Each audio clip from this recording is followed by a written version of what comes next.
ವಿಶೇಷವಾದಂತಹ ವೈಕುಂಠ ಏಕಾದಶಿ. ಈ ವೈಕುಂಠ ಏಕಾದಶಿ ನಿಮ್ಗೆ ಏನಕ್ಕೆ ವಿಶೇಷ ಅಂತ ಅಂದರೆ, ನಿಮಗೆ ಗೊತ್ತಿರ್ಬೋದು 2025ನೇ ಇಸ್ವಿಯಲ್ಲಿ 2 ಬಾರಿ ವೈಕುಂಠ ಏಕಾದಶಿ ಬಂತು.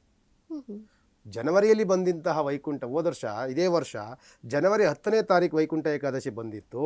ಈಗ ಮತ್ತೆ ಡಿಸೆಂಬರ್ 30ನೇ ತಾರೀಕು ವೈಕುಂಠ ಏಕಾದಶಿ. ಅಂದರೆ ವರ್ಷದಲ್ಲಿ 2 ಬಾರಿ ವೈಕುಂಠ ಏಕಾದಶಿ ಕಂಡಂಥದ್ದು 2025ನೇ ಇಸ್ವಿ. ಇದು ವಿಶೇಷವಾಗಿರುವಂಥ ದಿನ. ಒಂದು ಈ ರೀತಿಯಾದಂಥ ದಿನ ನೋಡಬೇಕು ಅಂದರೆ ನಿಮಗೆ ಸುಮಾರು ವರ್ಷಗಳ ಕಾಲ ಬೇಕು. 30 ವರ್ಷ 40 ವರ್ಷಗಳ ಕಾಲ ಈ ರೀತಿಯಂಥ ವೈಕುಂಠ ಏಕಾದಶಿ ಬರುವಂಥದ್ದು.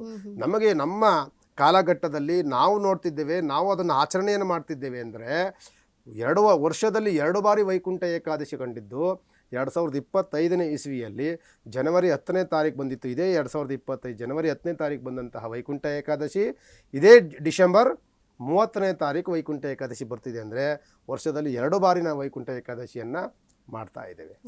ಅದು ವಿಶೇಷವಾದಂತಹ. ಎಸ್ ಗುರುಗಳೇ.